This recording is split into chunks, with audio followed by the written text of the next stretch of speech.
Shalom, shalom, Israel. Shalom, shalom, shalom, shalom. Lord willing, we can get in there real quick.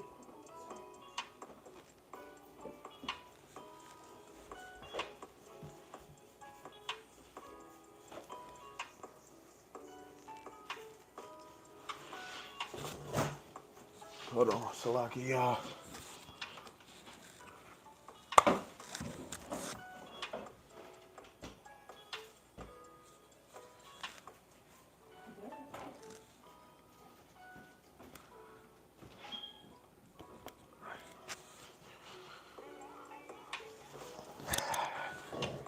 Shalom, shalom, man. Lord willing, y'all can hear me. Lord willing, the sound is clear.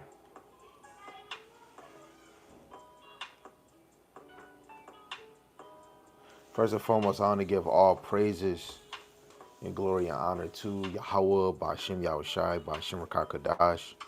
Yahweh is the Most High God, and Yahweh Shai is who the world innately calls Jesus the Christ. And double honors to the apostles and the elders in Great Millstone who've been ruling well through the Spirit, teaching His word and believing His word to the best of their ability. Lord willing, the Most High increase them and put on their spirit to endure.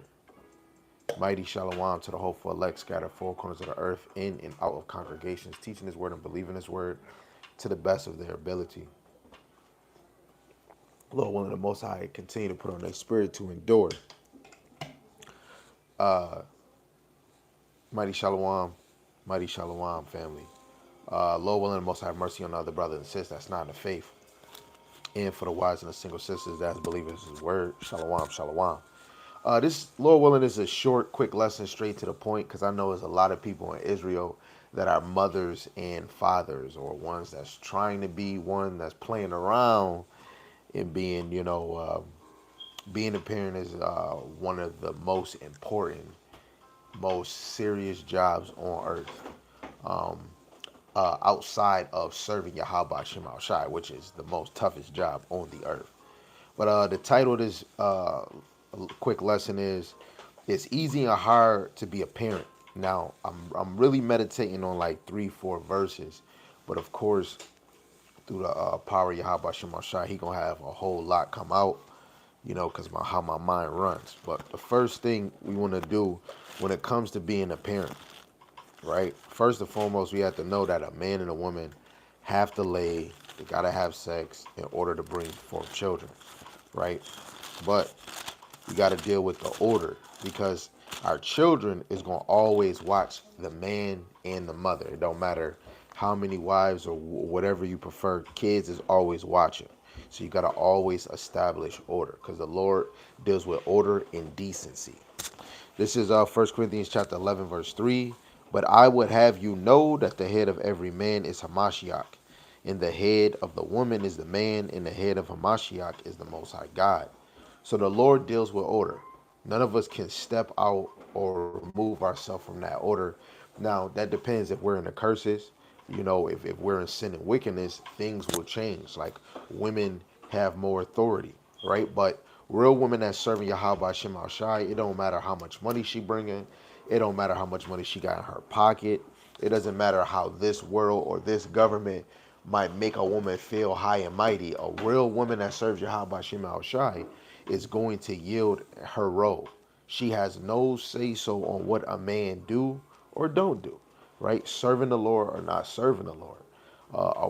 The word for woman, let me stop doing everything that I'm doing, because of course I can't screen record because we're live. So I can pick up that phone to show you, but what I'll do is I'll just use my other handy dandy phone and will look up this word. We got to know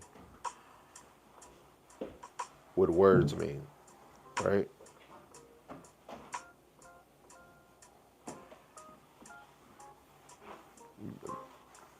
Men are supposed to act and move like kings, right? And we're going to deal with that because a man is supposed to rule. So the name for woman, y'all might not be able to see, so I'm going to try to highlight it for you, because this is very important. Very important. So wherever the blue is at, you can see it if you zoom up. It's kind of hard for me to, let me see if it's going to let me. Here we go. It's telling you, women, the word woman, it means servant, right? And let alone when a woman get a husband, she is a servant. She's comforting and nourishing her children. We are servants, right? The man is a servant to his household, right? Because he has to establish and build it up, let alone do well with his whole household according to knowledge. Let alone the men of the Lord is servants under Yahweh Bashim Awashai for the sheep's sake, right? St. John chapter 10, verse 2. Anybody that goes through Yahweh Shai come through the door is a shepherd of the sheep, right? So the men, we have to be the supreme servants, of the Lord in every angle and every aspect, right? When it comes to order, right? And we have to establish that. And when a woman actually becomes a man's wife, I'm over here looking for my apocrypha, and this right here, Sirach the 36th chapter. Because before you know about mother and father, we have to make sure we accept and understand what a husband and a wife is, right? So this is Sirach the 36th chapter. This is the book that the Roman Catholic Church took out the Bible. Verse 24, it says, "He that getteth a wife beginneth a possession, a help like unto himself, and a pillar of rest." Right? So when a man gets a wife, when he lays with her, she is his possession. She is his property. And her number one thing for her household or for her husband is to be a peace. That goes back to Sirach the 25th chapter, where she maintained her husband, right? With that gentle love and affection. Unless he don't want it and he good, a woman will maintain to making sure everybody eat, making sure everybody clothes is washed, right? She's building up her house. Those are things that would comfort a man, right? Sometimes a man might not be thinking of sex or anything. He might just be chilling just to see his house clean or to smell food being cooked, right? The kids is learning. Sometimes that can turn on and attract a man. Some men is not going to think about rubbing booty all day. Some men have their mind on let's actually get it, right? Because we want to make sure we deal with the roles while we even talking about a mother and a father, right? So when you go into First Ezra, the 4th chapter, if a man is ruling his household, he is a king. And what do kings mostly order? It's not just only women, right? It's more things to order around. It's more things to get in alignment, right? And a lot of us as men, we don't really have that much because we're in the low, we're in captivity, but it still doesn't matter, right? A man shall always strive and act like he's ready to lead, ready to protect and put things in order. This is Ezra chapter 4, verse 1. Then the second that has spoken of the strength of the king began to say, "Ye men, do not men excel in strength that bear rule over the sea and the land and all things in them? But yet the king is more mighty, for he is Lord of all things, and have dominion over them. And whatsoever he commandeth, them they do." Right? So the man, if we was to be real honest and we was to line up with scriptures, if I'm a man, I'll rule everything. Even if I am a servant, I rule everything. Right? A man rules everything. And this is why the men of the Lord have to act that role out here. He has to act whenever anybody, even if it's a congregation, he has to put order, right? Because he rules that. If he's an elder or a captain, we have to establish order, right? We have to teach our women who she is. We have to teach our women how to be women. Just because they know how to use the bathroom and a tampon, women did not know about the menstrual cycle, how the Lord said, your kids or your husband shouldn't lay where you lay when you're on your period. Most women are not getting in this truth before men. It's men that really got in the truth. The Lord established men. The Lord is dealing with his flock, which are men. So men have to be trained up just like babies. In order for a woman to please a man has to order his household. And we're going to get into that verse because that's the third verse after everything I'm bringing out now. So back to Ezra, the 4th chapter, the 4th verse. It says, if he bid them to make war, the one against another, they do it. If he send them out against the enemies, they go and break down mountains and walls and towers. They slay and are slain and transgress not the king's commandment. If they get the victory, they bring all to the king, as well the spoil as all things else. Right? And if we was to get real critical, everybody would bring whatever type of money to the king, to the husband, to the head of the household, because he is the head. You know how people say my money is your money? No, it's really your money is the king's money. And whatever he has, you have to ask, can you get it? But this society, yes, we say what's mine is yours and what's yours is mine. No. When a woman has a man, everything she has is his. Everything that's in that man's kingdom and his palace belongs to him. That's why if we was to go back to the first 5 books of the Bible, when Israel was begging for a king, whenever we had land and we were making crops, we were giving a percentage of our belongings to a king, right? And now the men of the Lord is bringing back that mentality. If a man has a wife, he needs to order his household. No woman should be telling a man what to do, because let alone we got to look at them kids.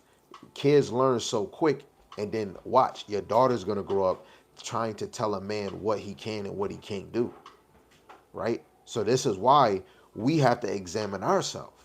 You examine yourself to see if you in the faith. The more you examine yourself, you're a more better teacher, because you can be able to teach people that's under you, or through the Spirit, people that just came in the truth. You'll be able to teach them what they shouldn't do and what they should do, right? And if you keep reading all the way to 12, you understand that when the king is in authority, everything is in order, everything obeys the king. That was my whole point of going there, right? But let's go to Sirach, the 25th chapter, in verse 1, which is the main point of this lesson. It says, in 3 things I was beautified and stood up beautiful both before the Most High. Men, the unity of brethren, the love of neighbors, a man and a wife that agree together. And what they mean by agree is what God we gonna serve. We gonna serve the Lord, right? And how the ordering of parenting. Not coming in agreement that, hey, you're going to only love me. No, it's nowhere a scripture where a woman is supposed to tell a man who he can love and who he can bring in. No, none of that. No, the order for the husband and the wife to agree is who they're going to serve. When you go back to Joshua, in my household, we serve the Most High.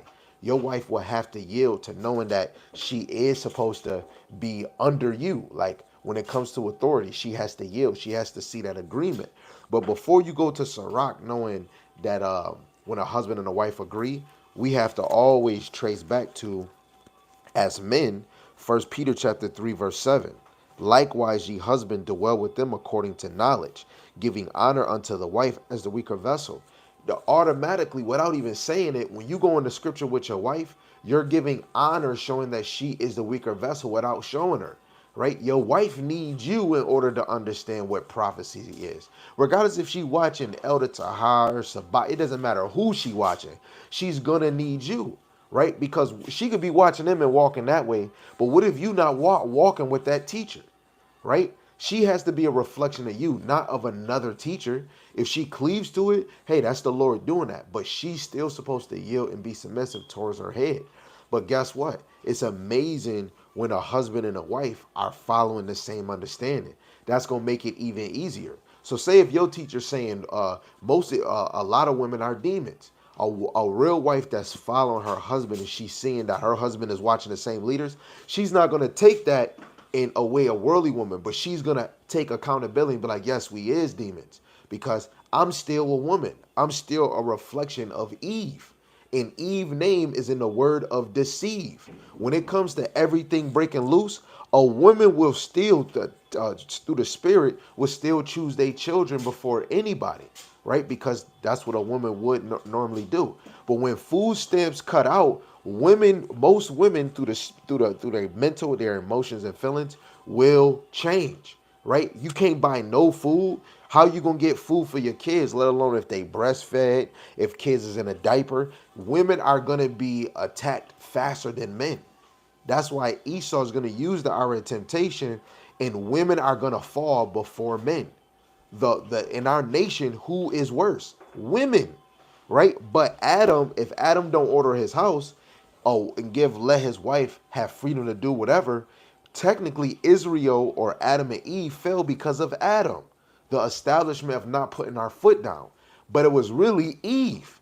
She's too fucking fast to be a busybody, right? And men are supposed to have their household in order. Babe, only work for the house, let alone you shouldn't want to be outside to be seen. And when we work on those things, when a woman is working on being delicate in the household, through the spirit, her learning how she's to be a woman, when she has a child, she's already establishing what not to do, right? So we already read First Peter 3:7, right? You give honor to a woman by giving her the knowledge on how she's supposed to be a woman. So really, daughters, especially if you have other kids, this is another form of showing your daughter that she should be in the house. Let alone when you have other young siblings, you should be training your daughters at a young age, just like your sons, on how to prepare for life. Because when you teach your kids to go to school, Esau don't teach your kids how to build up credit and how to invest. Who cares with that? We need to teach our kids how to invest into spiritual things, right? So this is Deuteronomy, the 28th chapter, and I'm gonna just go to the real point, verse 56. The tender and delicate woman among you, which is a righteous woman, a woman that's seeking righteousness, which is like a Sarai, a Rebecca, or a Leah, right? It says, which would not adventure perhaps to set the sole of her foot upon the ground of delicateness and tenderness. Her eyes shall be evil towards her husband of her bosom, and towards her son, and towards her daughter. Now, a lot of women will say, oh, I'm like my grandmother, or I'm like my auntie or my mom. I stay home. But we can't lie, because in the world, no, you wasn't. You had your mind that you was a conservative woman.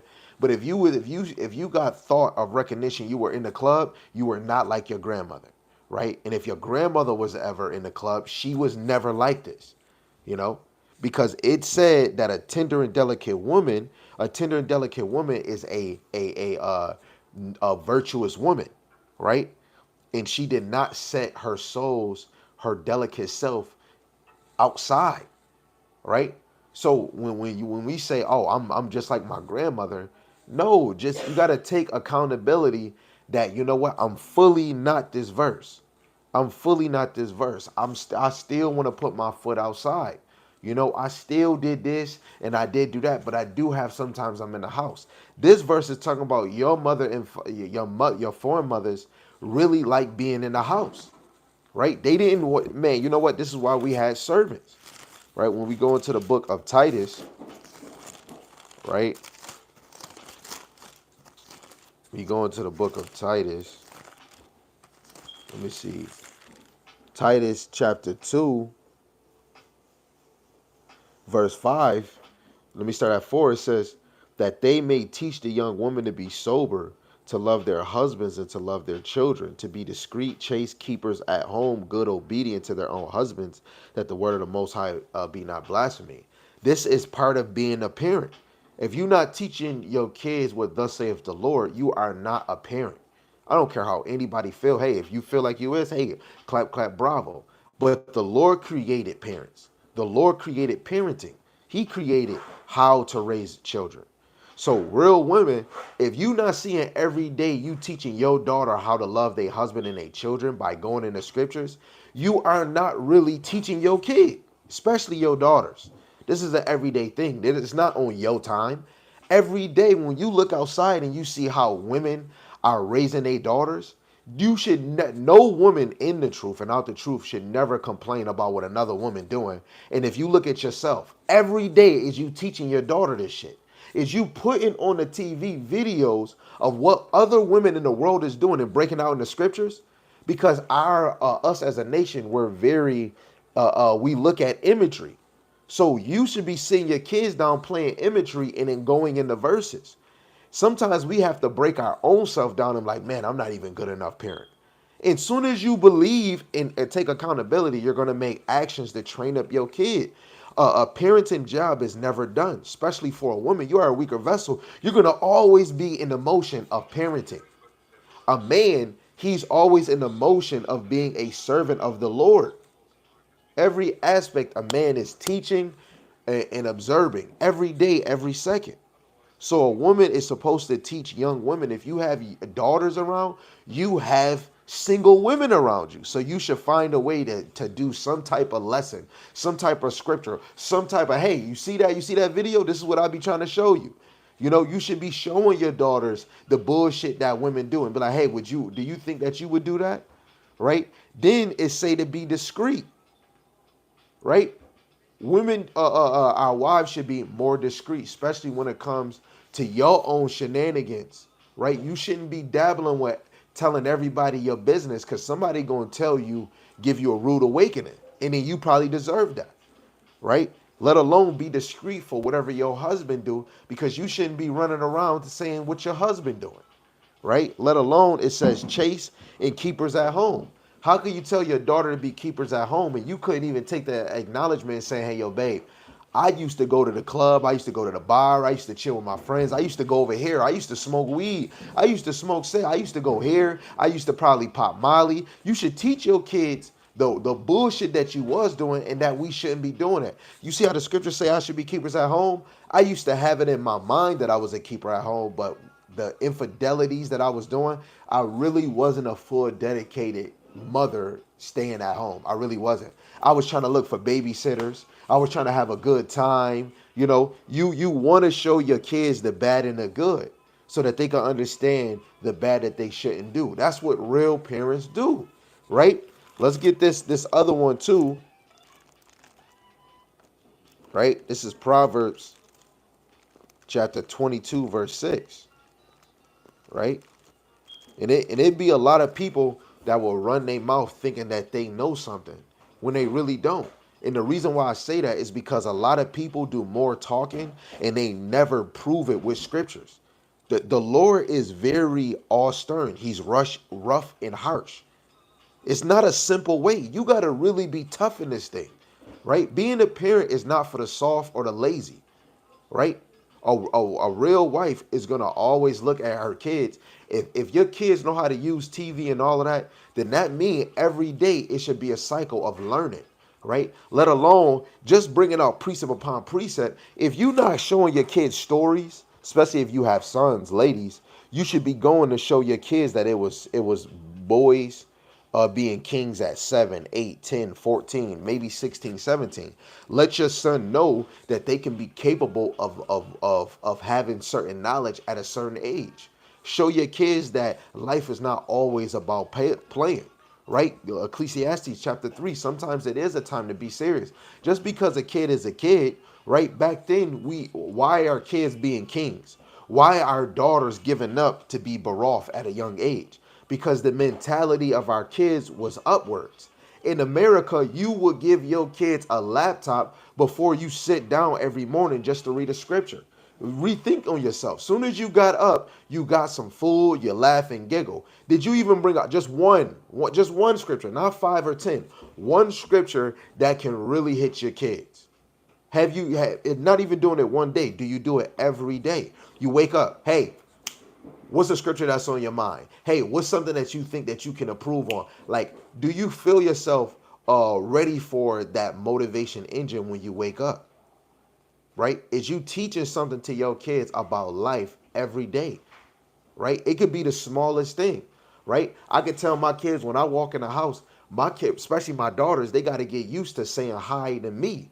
Hey, dad, hey, because that trains them when they get older. So when they get a husband, they know how to make him feel like he is the prize. Hey, dad, hey, pops, hey, love, hey, daddy, hey, do you need anything? That trains a woman to respect a man as soon as he walk in the house. Soon as a man get out his bed, even if he don't want to be talked to, his breath stink or whatever, a man to be greeted should be the first thing everybody in their household do. Imagine David getting up and he walking in his path. Everybody saying hi. Hey David, you should try this new wine I made. I have the best wine in all of Caesarea. You're gonna exalt your king, right? And those things train up a child in the way that they should go, so that when a daughter get a husband, she knows how to motivate her husband when he starts his day or when he comes from work. Proverbs 22:6. Train up a child in the way he should go, and when he is old, he will not depart from it. Why is it saying he? Because the son is more important than anybody. But if you are a wife, of course, your son, look what Rebecca did to Jacob. But if you have a daughter, it's already common sense. You are a woman, common sense. You're going to teach your daughter. Just because it say he, the common sense you're going to train your daughter up to. This is just the Lord showing you, when you have a son, make it your due duty to train up your son the way he should go. Now, if you have a vagina, you should be teaching your daughter to get ready for her menstrual cycle. You should be teaching your daughter to learn how, right now, a lot of your daughters is not around boys unless they have brothers. Your daughter need to know how not to be in a man's face all damn day. Unless that man want to get freaky, you should be teaching your daughters not to be in a man's face, because eventually a woman can talk so much and then your conversation has no value. A man is a working engine. Sometimes a man could get bored with a woman. It doesn't mean you terrible. It's that I'm giving y'all real shit that most men don't want to tell you. But sometimes a man has his mind has to have a ongoing engine, right? Of course, the man likes different scenery. Just a man has, if a man was more in tune with the Most High, he'd most likely be teaching or giving out some type of edification. A lot of us probably would be traveling like Paul and the apostles, moving different places. Like Peter, he was moving and he had a wife, right? A lot of wives, if we was more in tune, a lot of wives and children would deal with weeks and months not being around their father, right? And real women was able to handle it. Like Chicken George, his wife held it down, even though she was in a real bad condition. She was trying to hold it down for Chicken George, not dealing with no man and still having faith eventually he gonna come. Women today, even a man go to jail for 5 years, eventually that little Carucci is gonna be a little tender, and she gonna give a little, you know what I'm saying, be like, I didn't love him, but in order for a woman to let a man go in, she gotta have some type of feeling. And this is why women always have to work to breaking that tie from the world. Men always have to work on having Yahweh Shema Shai in his mind, because when you got children involved, every day is teaching. And sometimes you might not say nothing to your children. For me to get up and get on the computer, get to my notes, automatically it shows my daughter and my son, men of the Lord is supposed to all give their life and be dedicated to Yahweh Shem Yahweh Shai. Everybody in my household has to see me do this to show who's more important, Yahweh Shem Yahweh Shai. And so before me even saying something, actions, that's what love is, an action. When you show the necessary actions on, hey, this is what you got to do, your kids are going to watch it. Before I go to Sirach 30, I believe, I want to go to this Deuteronomy, the 6th chapter, right? Because teaching goes on to what we learned in the scriptures. The point is verse 7, but I'm going to read verse 1 because this goes into the purpose of the law and the exhortation to obedience, right? Exhortation is encouragement, right?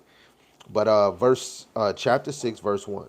Now these are the commandments, the statutes, and the judgments, which is the law, statutes, and commandments, which Yahweh your power commanded to teach you, that ye might do them in the land whither ye go to possess them.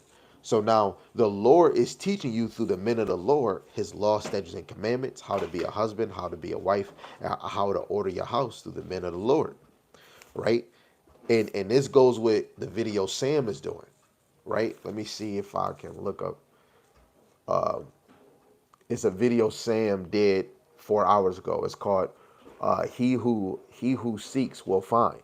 So the men of the Lord have to seek these scriptures to go teach the masses on what the Lord has said, let alone certain breakdowns the Lord moved the apostles and the elders to make clear, so that we'll be able to make it plain upon tables to teach you guys.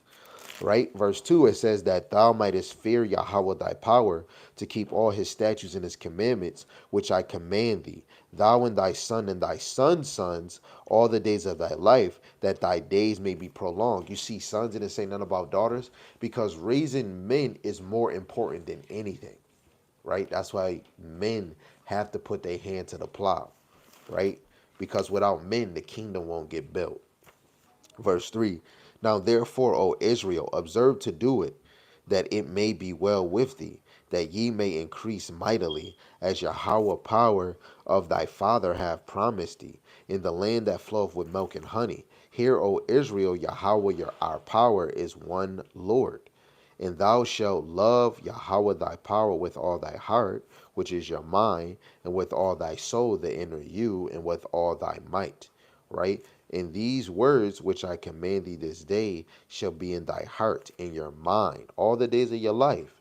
Right? And it says, and thou shalt teach them diligently unto thy children, and shalt talk to them when thou sittest in thy house, which my kids and your kids is probably in the house, especially in Buffalo and other places in New York because of the storm, right? So we should be teaching our kids and shalt talk of them when thou sittest in thy house, which a lot of us is now, and when thou walkest by the way. So you could be walking to work, they could be walking to school, they could be walking to football, karate, dancing, to the hill toe, whatever it may be, and when thou layest down and when thou rises up. So most cases when our kids is laying down going to bed, you might read a verse to them. You know how we say a bedtime story? Hey, it's always good to bring up the most high before you go to bed. So when you go to sleep, you'll have that thought on your mind. So then when you wake up, you have no excuses on yourself to not call Yahweh Shem Yahushai. Let alone it says when thou rises up. So as soon as you wake up, you want to put the words of Yahweh Shem Yahushai in your kid's mind. Because most of our kids, when they wake up, are not thinking of Yahweh Shem Yahushai. And the whole point of you reading the scriptures and walking in these ways is because of this. We're not trying to make them line up with 2024, right? How people move today. All of us are really trying to walk like or better than our foreign fathers. This is Psalms 119, and I'm going to start at uh, 99.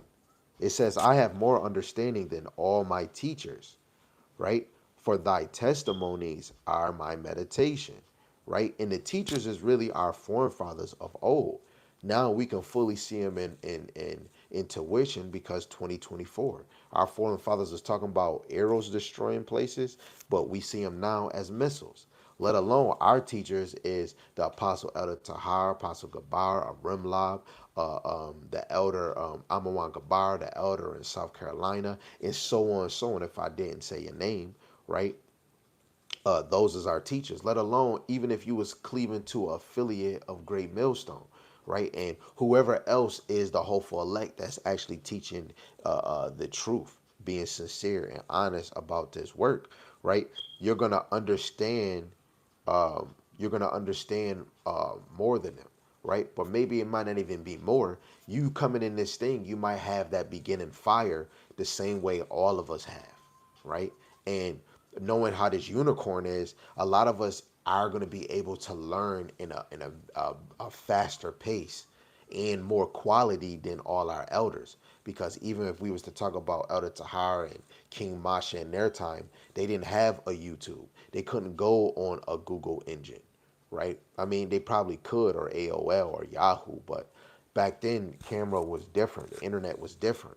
Now where you can just, the internet is flowing way different. We can make videos right on Facebook. You ain't got to go to a whole nother city just to go buy a camp tape, right? So knowledge increase way different, right?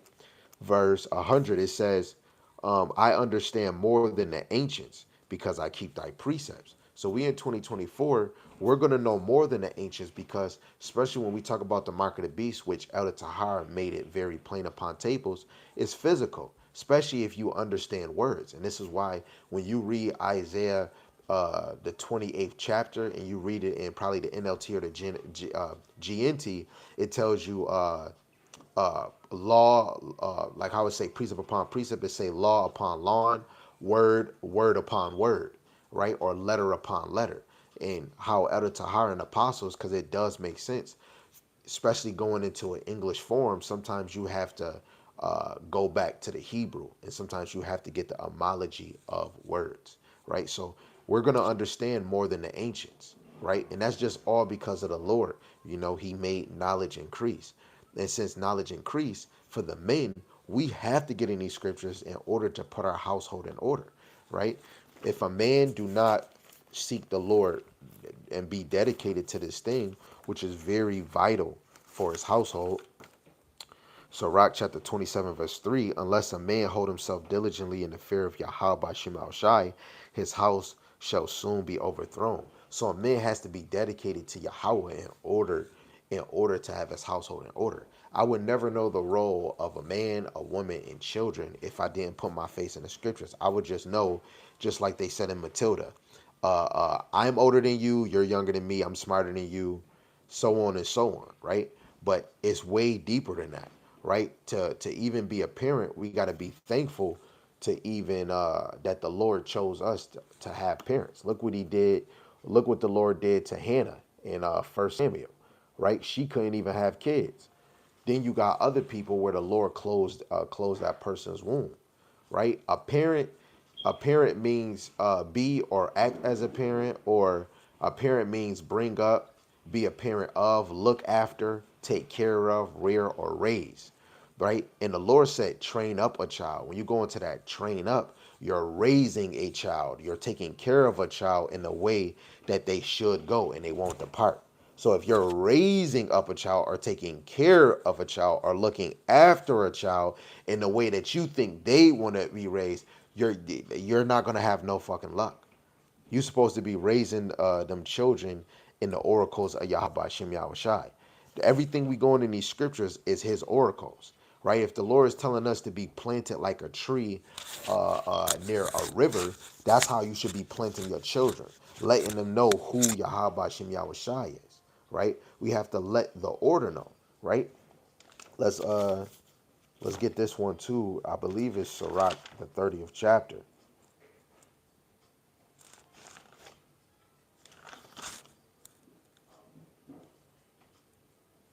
Oh yeah, I'm gonna have to bring this one out too. This is Sirach chapter 33, and I'm gonna just read verse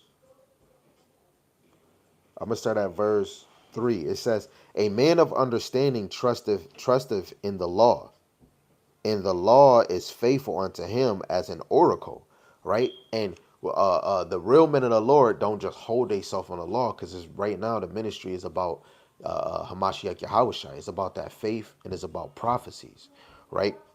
But with the law, it helps you order your household, because then you can understand the menstrual cycle. If your wife pregnant, you understand if it's a boy or a girl, how many days you might have to be separated, right? You understand that women can't wear pertaining to a man, let alone if your wife is wearing sweatpants in the house. If I want my daughter to wear dresses, I'm gonna have to still make sure that my wife understand, even if you're wearing sweatpants in the house, the daughter can still take that and run with it and think it's still okay to wear pants. Because if you was wearing it in a house and you still shouldn't be wearing it at all, maybe I still can wear it outside. So still have caution on the babies. So now my wife might have to put a robe on and probably wear sweatpants, because we want to know that in this time that we in, the biggest target is children, right? So if we train up our children, actually, let me show you. This is Sirach chapter 30, verse 3. It says, he that teacheth his son grieveth the enemy, and before his friends he shall rejoice of him. Right? So we should be teaching our sons, right? We should be teaching our daughters, right? And I just want to read this in Sirach, because they both go hand in hand when it comes to teaching your son and teaching your daughter. They both are two different sects, right?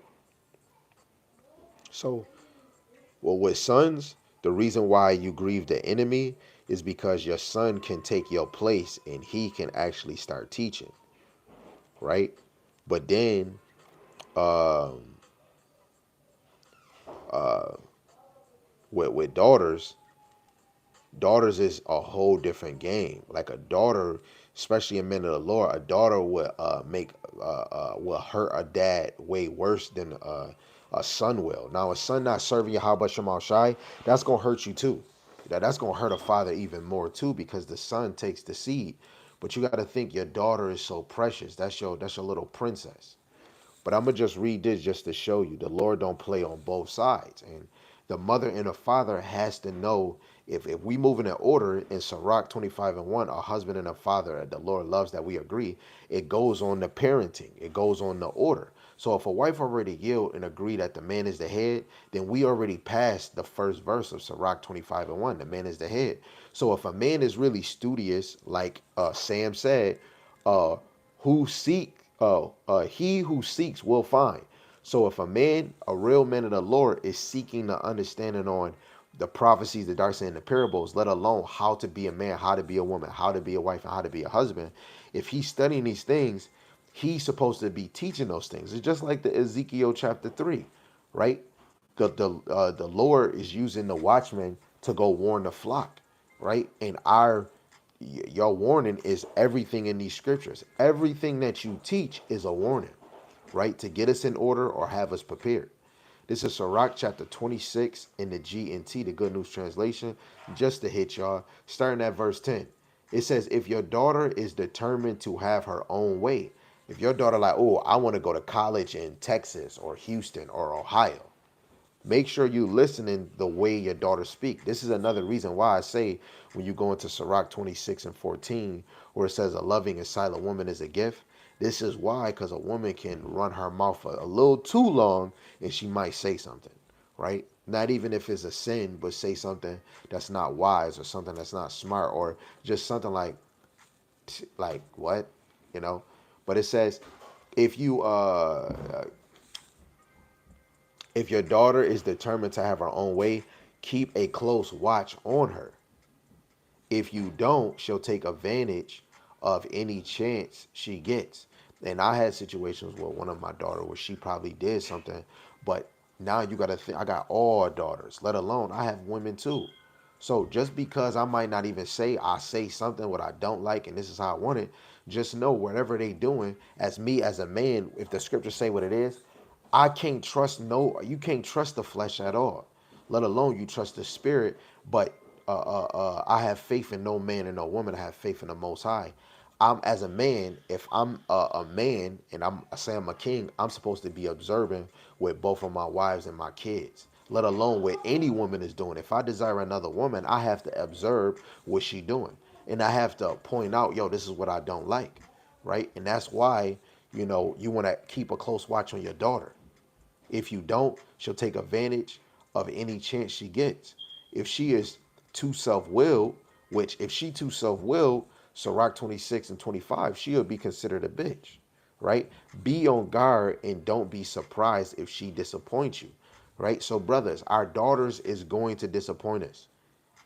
He says, if she is too self-willed, be on guard and don't be surprised if she disappoints you. So work on making sure your daughter is not self-willed. But it can always happen when the door open because she can have worldly ass friends. And that's another thing we work on don't give your daughter too much liberty just to get anybody as a friend, because if your daughter is not observing you and her mom, she has to know who is her mother friends, who she chilling with. And guess what, if you chilling with your dumbass worldly friends, your daughter is going to reflect off of you, right? Ezekiel 16:4, right? Take up this proverb: so is the mother, so is the daughter, right? You know how the daughter is by the mother. Verse 12, she'll spread her legs anywhere for any man who she wants, just as a thirsty traveler will drink whatever water is available. And it's a woman that says she got what, 3,000 bodies, and then there's another woman that does poly, but she's in more than 10 poly relationships. Where the fuck you do that at? You a whole woman. So she's having different dick appointments with different men, right? And for her to have children, she don't deserve to be a mother, let alone The way that she's moving, without her even speaking, teaching, through her actions, she's teaching the kids to rebel against Yahweh Shem Yahushai. And a daughter shouldn't be opening up her legs to any man. A woman should only have one man. It doesn't, if a man has 20 women, a woman should have only one man. Because a woman only needs one man to teach her the truth. Let alone a man can pregnate 100 women, and you women will just be sitting on your ass for 9 months. Get it right and accept it. Right? When a woman has one child and two child, your worry for your man is done. The thing that you do is maintain your husband. If he's angry, you gotta get that temperature down. Your husband's sick, you're a servant. Your man might need the neck. You're gonna give that. Hey, back shots, whatever. You yield. If your husband was rich and he had servants, a real servant is gonna yield. His feet hurt, a servant gonna rub his foot. We just looked. A woman means a female servant. So you don't break your back on worrying about who he taught or what attract him. You don't do that because now you're already teaching your daughter to worry about a man. No, you don't worry about your man. Even if he out in the street, oh, I'm worried. I'm worried if he's safe. No, you don't. No. You have faith in Yahweh Shema Shai. The Lord is guiding him and moving him. If your husband get in a fight, you hope that the Most High give him strength. Don't ever think, oh, he's gonna get killed or die. No, you want to hope that the Most High is giving your husband strength. A wife is encouraging. A wife is a high tower to her husband, right? So a wife is going to be calling on the name of the Lord to give her husband strength that he can be like Samson, not pray on his downfall. Oh, he's weak. Oh, hey, how do you cut your hair? And then you tell her, and then she cut your hair, and then now she bringing these other niggas. No, a woman wants to. Soon as you see your husband in a stuffle, pray to Yahweh Shema Shai. You open up your eyes, and then he gets strength. That's what a real wife would do, right? But make sure you own your daughter, let alone own your wife. But your daughter, man, she shouldn't be always fascinated with every man. Your daughter should be fascinated with their fathers. Verse 3, a gracious wife is her husband's delight. Her abilities make him a stronger man, right? Her ability as a woman, nothing else. No man needs a woman to be a man. Be a woman. Your ability to make him stronger is you being a woman, right? Being his peace, his pillar of rest. Nothing else. A man don't need another woman to tell him how another woman is moving. You are a woman. You still a weaker vessel than that woman. You know, a woman shouldn't even worry about if a man is courting or building with another. That's stay in your lane. Worry about, are you his peace? Are you coming? Are you taking care of his kids? Or anything else, a conversation with a brother, a fight with a brother, that is out your league. You worry about your household and building your house. Now, if you have a relationship with his wife or any girl, you keep that relationship flowing. Y'all keep on making other skills to teach the kids. You make other thoughts on how y'all going, well, what y'all gonna eat, or little fun activities y'all do. But outside, either in the bed, you keep that because you're always teaching a kid without teaching a kid, right? So know what your abilities is. Technically, what is marriage? If we look up the word marriage, let's look it up. And I'm gonna look it up on the phone instead of my computer, because then I can basically turn my phone over and you can actually see. So let's get to the word marriage.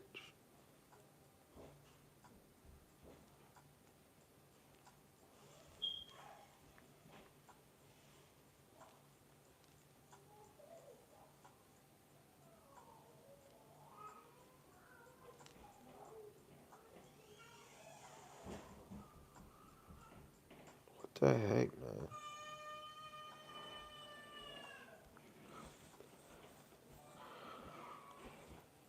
Okay, let's see.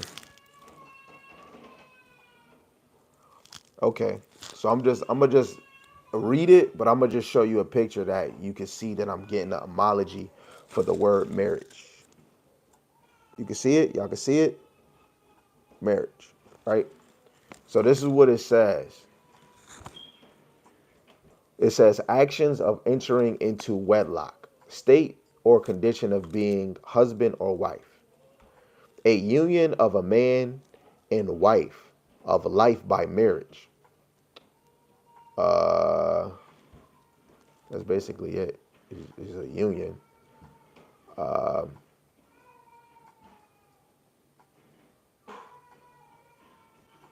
Here go another one. Another meaning for marriage, intimate union. Right? Marriage is mostly look, marriage, bed, figuratively intercourse, right? Marriage is based on sex, right? Marriage is based on that comfort feeling, right? That's what marriage is. It's sex. It's intercourse. It's pleasure, right? Outside of marriage, outside of sex, you have other things that women do. Take care of kids and build the house, right? When a man and a woman become one flesh, they did marriage. They did what it caused to have marriage. Sex. Sex. That's the number one thing in marriage. Sex. A union is marriage when we come together. And what else is marriage? Intercourse when we come together. That's it. But what is the role to being a wife? Maintaining your husband, which goes into marriage. Sex. Then, outside of those things, when it comes to you going into your role as being a servant, babe, would you like anything to drink? I'm about to give me a drink. No, I don't want nothing to drink. I heard you say 30 minutes ago that you said you was hungry. Do you already got food out or something? Do you want me to make you something? Oh yeah, I need some chicken. That's after the sexual part, you go into your servant role, which is, hey, do your foot hurt? Oh, I see your back hurt, or I see your knee hurt. Do you want me to put that little heat oil that you like put on? He either's gonna say yes or he say no. If he say no, then that mean he good. That mean you did your job. If he say yes, then that means that job hasn't got done and you're gonna do it. And then after you done, you go on your way. A woman wasn't like a man is gonna love variety. I don't care if a man say he only like one. A man is gonna love variety. A man is gonna love women just in regardless, right? But you order your house in every step that you do, because anything that you do to your wife is gonna fall to teaching your children. And whatever you do to this woman, if another woman see it, guess what? You're teaching another woman something because she's seeing it. How actually a man is seeing how you treat your wife, and if the Lord is working with him, he's gonna take that and be like, you know what? I'm about to put that in my household. If a woman is really moving with the spirit of the Rakah Kodash, and she see how a woman act, she's gonna take that. Guess what? Your wife might not really be in the scriptures, but she respect you in this truth. Guess what? You might end up being attracted to him. You might not even date her. You might not be attracted. You might date her, or you might not. And you build it, or she might see a sister that's dedicated, and it might vex her. It might hit her, and she might become cool with this. And, yo, sis, I see you doing that. Da, da, da, da. And that spirit might flow on her, and she might take the attribute, just like what I do with my brother. I see he has a discernment of spirit. He can remember precepts. So I get around him. I ask him questions all the time because I really want to learn how to do that. The Lord allowed me to be able, and everything you see me doing that is because I was dedicated and I stayed around somebody that was eloquent, that had some type of wisdom and knowledge that I didn't have, to be able to grow. Me asking questions, me being around this brother, that's why you see me bringing out the precepts. I'm flipping. Some joints I can go to my notebook, which I only have 4 verses and we already went over them, right? But then I'm just still going to precepts. I'm going into, that comes from me making the right decision, going around other people that's eloquent. Yaramayan, physically, I'm watching other people on the media, but not everybody is talking about their wives or their marriage. Yarmayan was the best example for me that was committed to his relationship and the most successful. All these other brothers I had going in and out, especially myself. I was going through women like I go through pens. This is an honest fact, in and out of the truth. But seeing Yarmayan open a veil in my eyes, guess what? He was teaching me without even teaching me. And that was the Lord teaching me without even teaching me.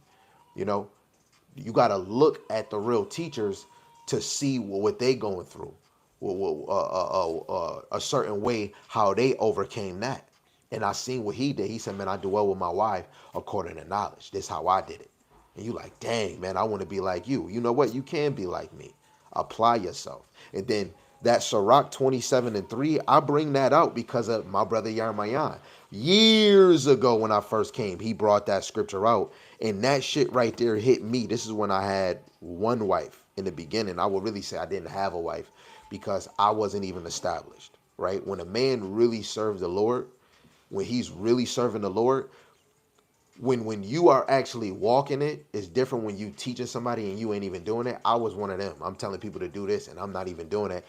I can't really say my wife was my wife, but she was my wife. But when I really start taking accountability of my actions and actually doing what I'm teaching, I became her husband, right? You really become a man, you really become a husband when you practice what you preach. You really become a man and a husband when you do what Yahweh Shem Yahushai say, like Sirach 27:3. Unless a man hold himself diligently in the fear of Yahweh Shem Yahushai, his house shall soon be overthrown.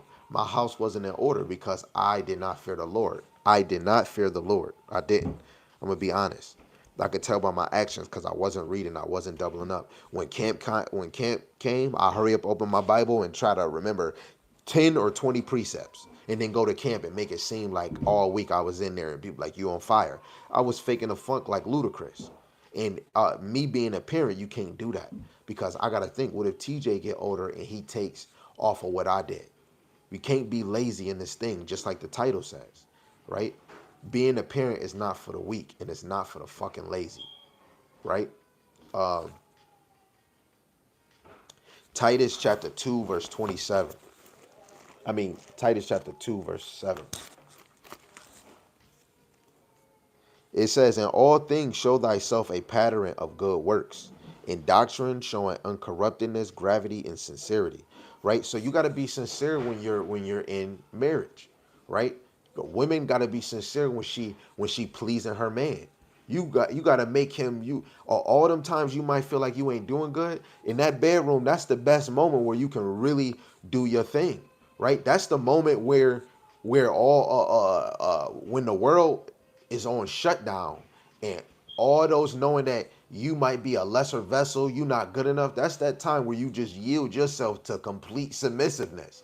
And then after it's done, it's like, wow, woo. And then the next day come and now we're still in this hellhole, right? But every step that we do in life, and you have to be sincere for this, right? So if you saying that you're a parent, let's make changes. When you wake up, you speak. Yo, did anybody say Yahweh Shema Shai? Be spontaneous. Come out of nowhere. Ask a precept. Da da da. And then especially women, if you see your husband doing spontaneous things with the household or the kids, sometimes you got to take that a notion and do it with yourself so that you can stay on fire too. Hey kids, what's the lesson we did?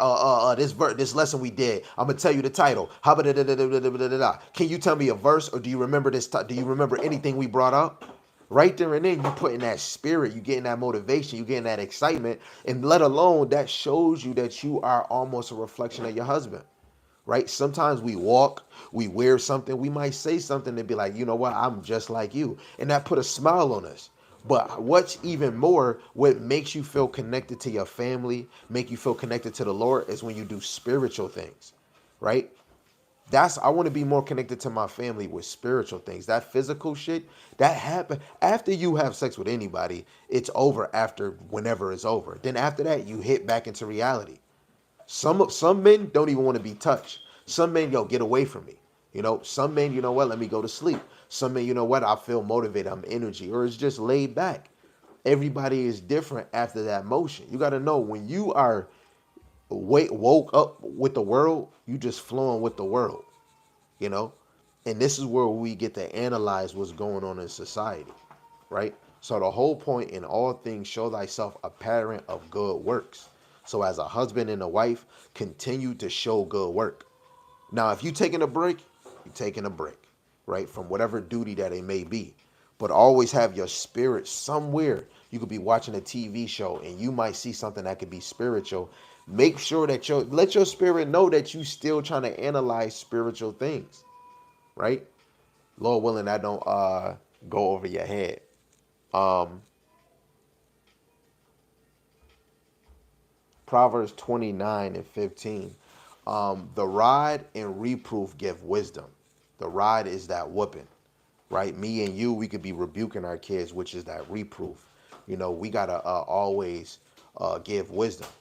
Sometimes you might not whoop your kids, but you can whoop them with reproof by rebuking them, right? But if our kids is not listening while we teach them this word, go get that belt and whoop that ass. Let alone take the electronics from them. Stop letting them use that damn phone and that tablet. Take the remote. You put on something on TV. Guess what? Put Passion of Christ. Put a doodoo ass movie. You'll see them get up. No, sit your butt down, watch that movie, and guess what? They're gonna go to sleep, right? But a child left to himself bringeth his mother to shame, right? When you allow your kid to go liberally, have freedom to do whatever the hell they want.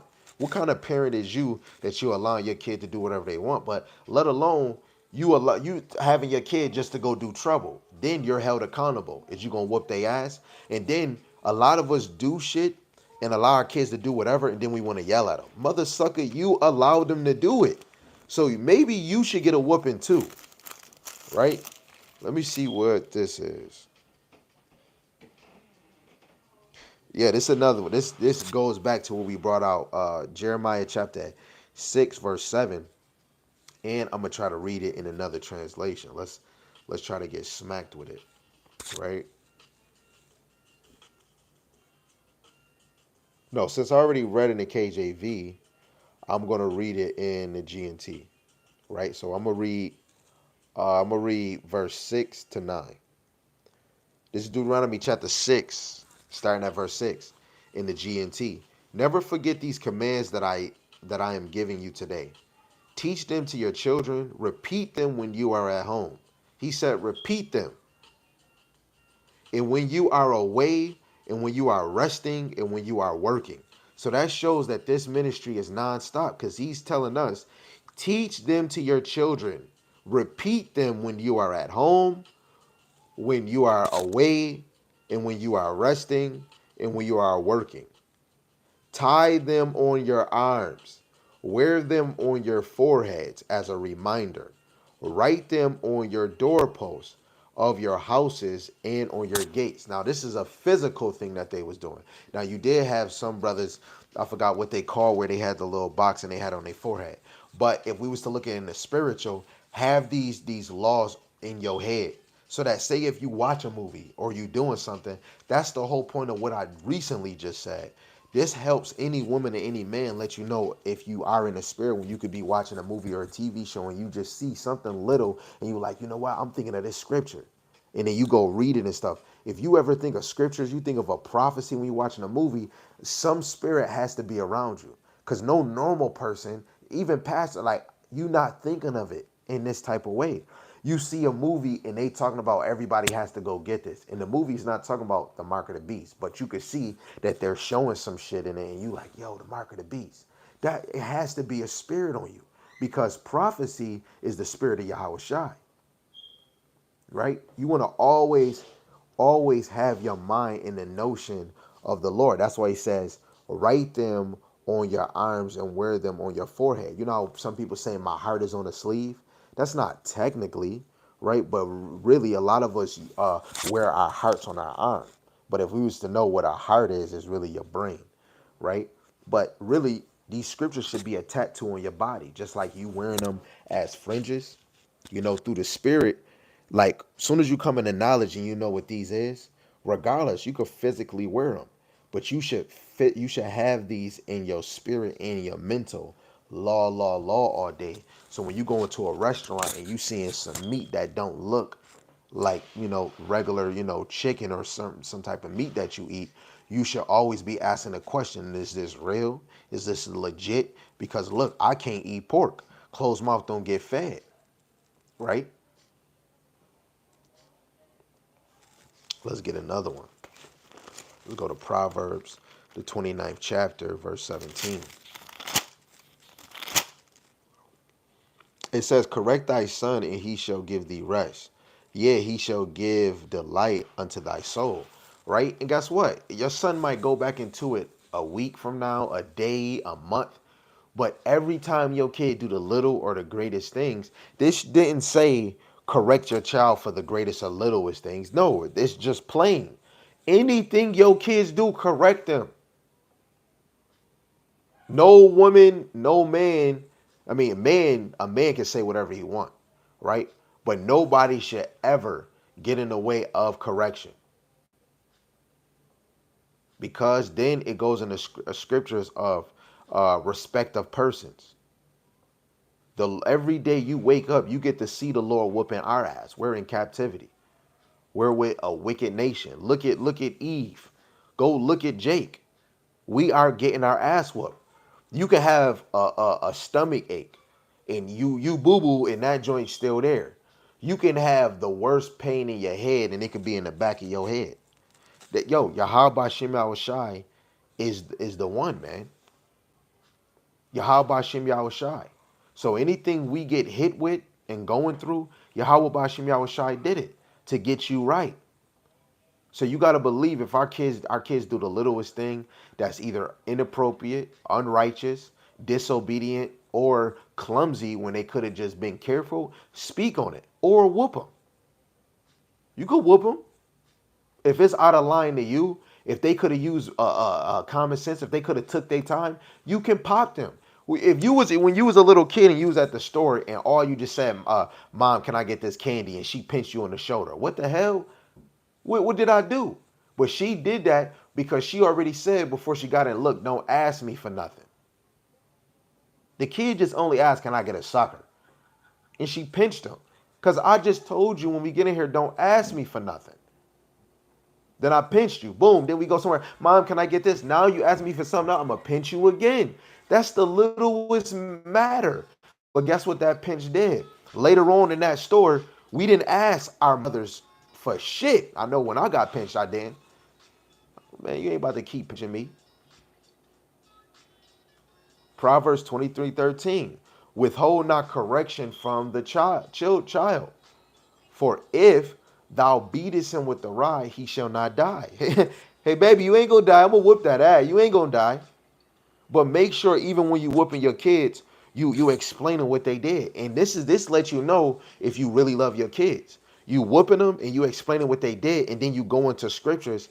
You supposed to be moving like, if you can't go into scriptures, maybe you should just whoop it. Look, you made me upset, and then keep it moving. Don't just keep whooping the kid for like 10, 20 minutes and then you just running your damn mouth. You ain't able to bring up not one scripture. That's terrible. The whole point is giving more exalt to the Lord, and that helps to the spirit that's in your child to get recognition. Like they really mean business. They whooped me, they talked junk, and they brought out a scripture. Now I gotta sit here, and then you reading out scripture. Shut up. Let me bring out the scriptures. Can't even hear. Do you even understand what this going into? You gotta shut up. You over here keep crying. You need to shut up so I know that you can hear this. Beep, beep, beep, and then you explain it. You be like, okay, what you get out of it? So is you gonna do that shit again? And then after they done, you give them a kiss and then you send them on their way. We want to always give our children the counsel of Yahweh Shem Shai. As parents, always run to Yahweh Shem Shai. Always run to Yahweh Shem Shai. Let's get this one. We might close after this. Being a parent is, to always observe. A woman, you always want to observe your children because you can't correct a man at all. Lord willing, the Most High revealed the mistake that man did, right? Or if you could just be like, but babe, I love you. Yo,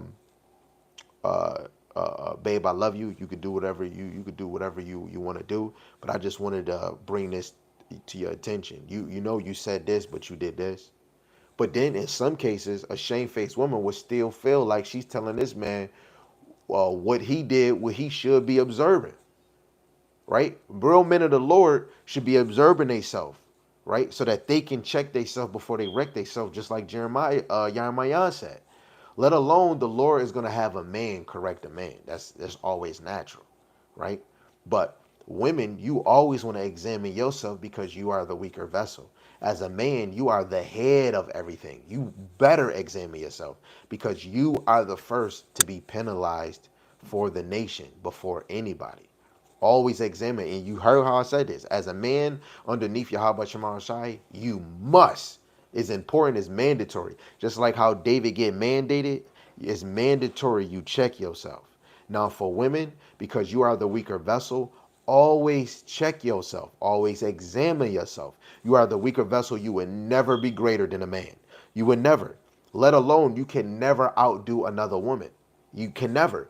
You can be a stick and this girl thick. You could do everything right. That man say he love thick women. He's gonna definitely love her body maybe a little better than you. But guess what? You still his wife. If your emotions and feelings can't wrapped around that, you have to fix yourself before you wreck yourself. Because there's not one created woman that's gonna be colder than the next. I'm just gonna be honest. But if a man get that woman, this is mine, and he's gonna want you to be his and nobody's else. That's plain. And this is what it's about being. When it's about being a parent, you're worried about them kids, right? Being a parent, you're worried about them kids. You're worried about them kids. You're worried about them kids. When it's going into marriage, right? A man, you worried about order, your role and leading. Women, when it comes to marriage, it's still both hands and hands. You're worried about that sex, right?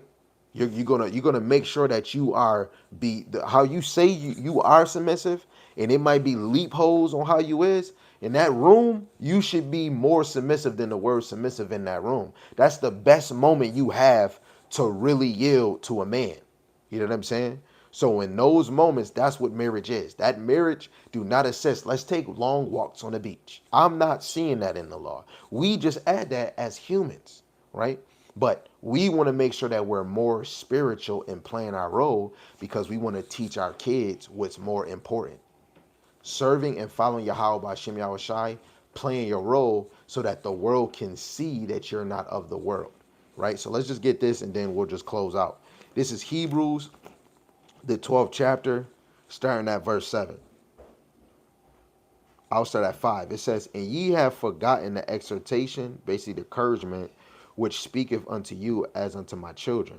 My son, despise not thou the chastening of Yahweh, nor faint when thou art rebuked of him. So any type of chastening from Yahweh by Shema Shai, don't despise it. Don't lose your faith. Don't lose your hope.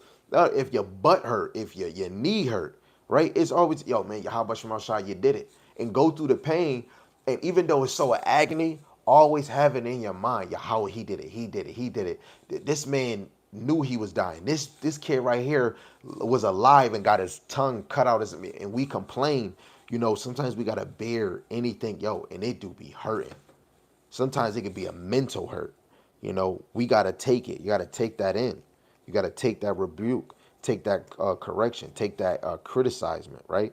It says, for whom Yahweh by Shema Shai loveth, he chasteneth and scourgeth every son whom he receiveth. So any man that get in this truth, sometimes you might get a harsh rebuke. You might hear a harsh live and you might feel, man, it's got to be me. Elder Tahar said, man, if you especially in GMS and you ain't doing 3 videos, get out my camp. And the men of the Lord has to do 3. When Daniel brought that in front of, us, brothers, I'm talking about the real brothers that I labor with, them brothers got on it, and brothers really make sure that we doing we doing 3 videos out the week.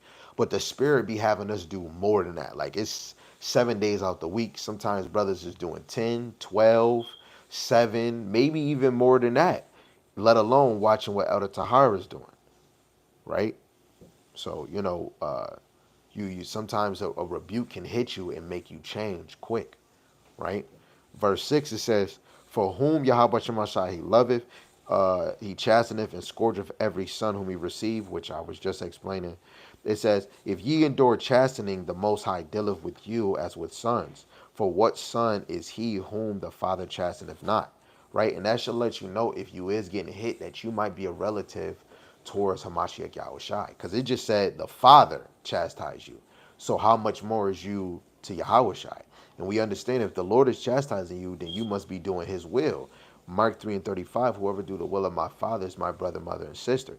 So that right there should make you cry. It should make you smile, because now you're like, damn, I got this back pain, it's hurting. But you like, call out Yahweh, man, the Most High don't chastise the ones he loves. I mean, then you start thinking like, wait, hold on. The Lord chastising me, that means he loved me. Then if he loved me, I must be a friend of the Lord. So I might be like Abraham, and then let alone I might be a relative. If I am I a man, I must be a brother. I must be a sister. I must be a mother of Hamashiach Yahushai. That right there should make you cry. You getting chastised, and then guess what? What if the back pain go away? Now you thinking, oh man, the Lord not dealing with me no more. Yo, in the spirit, the one time I had said it as a joke, after I think it was when I had COVID the first time, and then it was gone. I'm like, oh, the Lord not dealing with me no more. But I was just being funny because I understood. The Lord killeth and maketh alive, or if he chastising you, that's the Lord dealing with you. So now that I didn't have COVID, I'm like, oh, the Lord not dealing with me no more. But then I did a lesson and the Lord came right back. You know what I'm saying? You gotta it's always good when you in this truth to examine all aspects, man. Always have the Lord on your mind some way. Somehow the Lord will get in your mind, man. Either your wife or your kids say something and it sparks something. You go on your little social media dumb apps and you see something and that might spark something. Somebody comment on a video, or you see a video alert and then you see the title and that might spark something. You might watch some Kevin Hart or Cat Williams say something and that might spark a video. You never know what it is. But verse 8 it says, but if he be without chastisement, whereof all are partakers, then ye are bastards and not sons. So if the Lord not chastising you, you didn't get not one chastisement. Your whole life, you didn't get not one thing. And the Lord had chastised. You should really be examining yourself. You ain't getting chastised. I'm living good. I have the best life. I don't want to be around you. I want to see a little suffering. I want to see that, you know what, we don't got this. We can't do this. Oh, we don't got enough of this. Hey, we gotta improvise what we got. Sometimes you see that, and then you gotta be like, you know what? Hey, I'll just eat noodles. You know what? I'll just eat a sandwich. Well, babe, come on, I'll just make a meal. You know what? When my wife's house had to get renovated, I could have been staying over there and being comfortable, but I'm like, I don't want to be comfortable.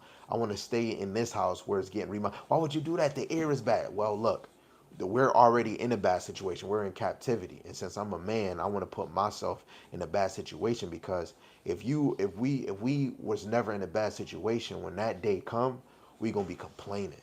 We gonna be like our forefathers in the wilderness complaining. We never was in the wilderness. So to be in here now, no food, and a drought is coming, and we complaining, I don't want to fall in that. So sometimes you want to work on that before that day comes, right? So now we know, if the Lord dealing with you, you his family. If the Lord don't deal with you, you are a bastard. Verse 9. Furthermore we have had fathers of our flesh which corrected us, and we gave them reverence, respect. Shall we not much rather be in subjection unto the Father of spirits and live? For they verily for a few days chastised us after their own pleasure, but he for our profit, that we may be partakers of his holiness. Now no chastening for the present seemeth to be joyous, but grievous. Nevertheless, afterward it yieldeth the peaceful both fruit of righteousness unto them which are exercised thereby. Wherefore lift up the hands which hang down in the feeble knees. And you know what this made me think of? Experience. That tribulation worketh patience, right? And every time the Lord chastises us, it worketh patience, but let alone it builds experience. It's just like a kid getting a whooping. Now, yes, he might come with a strategy. You know what? I'm about to put some other pants underneath these pants, like all our kids do. I'm gonna put more shorts on, so if she whoop me or he whoop me, I got other pants on. But what it is just like what the monks do. You get used to the pain, and you know how this person whoop, or how this person, you know what I'm saying, and you just take it and absorb it, right? That's just like what they do in these data beta schools, where you join and they try to hit you with the paddle, and you get used to it. So it's like we've been in 14 captivities as a nation through the spirit. Our spirit being used to it. The flesh is not you, because we don't. This flesh is always new. But the spirit is used to it, because the spirit just keeps coming back in a new vessel. So the spirit get to observe all these things. So you got to know that each time we get chastised by the Lord, each time you're going through an obstacle in life or in your marriage, every obstacle you're going through, the Lord is just giving you experience. And if you can see between the line, he's showing you the hope at the end. right? Especially if you looking at your family as longevity, that means you have a long lasting family. You know, longevity. You trying to use that word to say eternal. Like, well, we in this thing for eternal. You know, and if especially if a woman got a man that want to be with you for eternal, it doesn't matter if he got 50 wives. Look, out your mind for eternal. You know, you should have it on your motivation to be an eternal wife. And what is a woman? An eternal servant. So you want to have it when you actually take that notion, you're saying that you want to be a servant to this man, right? Not equal, not 25-50. No, you want to be a servant to this man. And in the kingdom, women are going to play their role better than they ever thought or spoke to play their role. Submissiveness is going to be so crazy that when women walk outside, most women in this truth and out this truth, when they see men, just like Esther did, they don't got their head down. And this is an honest fact. You go in the tops, you gotta have your head up looking for girl. You see how I caught you? They like, oh yeah, I do. You see how I caught you? When you at tops, you gotta have your head up looking for the groceries. Yeah, I caught you. Then when you go into the register, you gotta look at the price. Your head is up, and that man see you. You know what I'm saying? You gotta go downtown to Section 8 or the food stamps. Then they got the metal detector. Your head is up, and that the most likely that's the security guard. You going to the doctors. It might be a man doctor talking to you, then he leaving as a female, but you had to look at that doctor. You made an appointment after your doctor appointment, and the man is sitting at the desk. Your head is up. Real women in all aspects, even though we know all these other obstacles, shamefaced women look down. You know, it's hard for us to do it now because we hit here and here, here. That's why women, you should always look and just break down how Esau used you for a weapon, and why he used you as a weapon. He fucked you up too. You know, women can the best way you can be a real woman is when you in your house, and when you most likely ain't yapping your mouth, or when you're being a woman, when you cooking and you got the house smelling good, when them kids is getting ready, let alone when you teaching them. You know, those things make you look good. All those other aspects, all men love the beauty of their woman, the body of their woman, right? Because that's what's gonna attract a man. If a man look at that woman for too long, he's gonna get aroused. Your body was made for that. It wasn't made to just sit there and a man don't look. So if you cover it up, a man is gonna have a hard time. So you got to think marriage is based on sex. As soon as you leave that bed, now you make actions and you take care of these kids, you take care of your household, and with your actions you teach your children. Let alone what it said in Deuteronomy 6 that we have to go teach them the law. You know what I'm saying? So it's a spiritual and a mental thing, and it's a physical teaching. So make sure you always spiritually and mentally moving in and out your house to show your kids how to be that parent. And then physically show them by book, chapter, verse. Right? And we're coming in a time now where the men of the Lord light is shining. Women gonna cleave to them. There's nothing we can do about it. And the women that are going to be considered wise of all, they are getting a husband before shit hit the fan, and they're ordering their household. They're building a household in the manner of Yahweh Ba'ashim Yahweh Shai in their Adawan, right? And this is what we want to promote because the end is here. So don't come with, oh, I want a husband with a ring and thinking about Louis Vuitton and Chanel. You add in so much other luggage besides you talking about modesty or having food. Let alone you haven't even taught one of the children yet. And you over here with Louis Vuitton and all. You want to do all these things. We're in a crucial time right now where the ministry of Yahweh Shemal Shai should be pushed as much as we can, especially to order our house. We got to be different, especially if a sister or brother coming in this truth, they got to get hit with something different, right? So, Lord willing, this was edifying, straight to the point. Sorry if it wasn't good enough for you, but it's okay. We're going to come back and we're going to do this thing again. And with that is your brother Dar Gabar, Yahweh Speed. Shalom.